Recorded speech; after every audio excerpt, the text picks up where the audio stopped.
इस संक्षिप्त वक्तव्य में मैं एक सवाल का सामना करना चाहता हूं आप सबके साथ कि नेहरू का केवल ऐतिहासिक महत्व है या समकालीन प्रासंगिकता भी है। Is Nehru important only historically और is still relevant in our own times?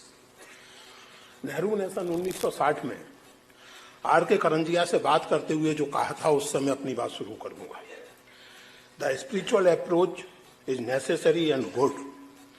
I have always shared it with Gandhi ji.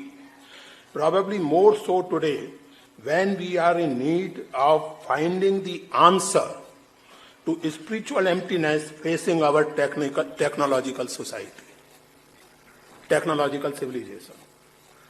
आज जिस टेक्नोलॉजिकल सिविलाइजेशन और जिससे उत्पन्न स्पिरिचुअल एम्प्टीनेस की बात नेहरू सन 60 में कर रहे थे, वह आज हमारे सामने कई गुना अधिक विकराल रूप में मौजूद है।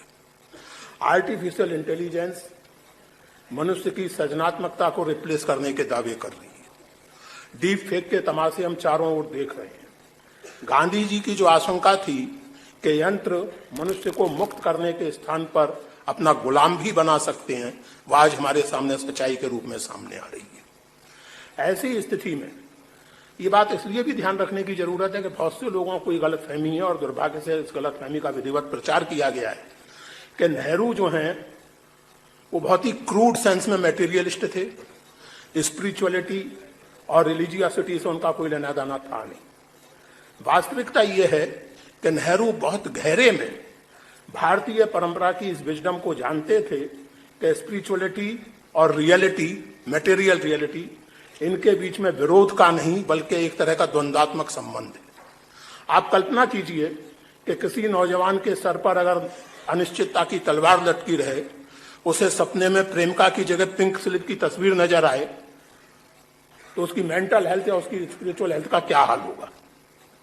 ये सोचने की जरूरत है। और इसीलिए नेहरू ने कहा कि स्पिरिचुअल एम्प्टीनेस, ये ध्यान रखने की जरूरत है कि महात्मा गांधी, जब उनसे कहा गया कि आप तो महात्मा हैं, जाइए हिमालय में तपस्या कीजिए, तो उन्होंने कहा कि मेरा हिमालय वहां है जहां अशांति है, जहां द्वंद्व है, और वहीं मेरी साधना है। इसलिए फिलहाल मेरा हिमालय, ये सन 48 की बात है, 29 जनवरी 48 की, फिलहाल मेरा हिमालय दिल्ली की सड़कों पर है। इसके बाद जब आप हिमालय जाएं तो पीछे पीछे मैं भी चल दूंगा। महात्मा गांधी से सीखते हुए और अपनी खुद की सोच के चलते जवाहरलाल नेहरू ने भी अपने ढंग से इस बात को रियलाइज किया कि स्पिरिचुअल एम्प्टीनेस को दूर करने के लिए जरूरी है कि समाज में एक बुनियादी न्याय और समता संभव करने वाली व्यवस्था हो।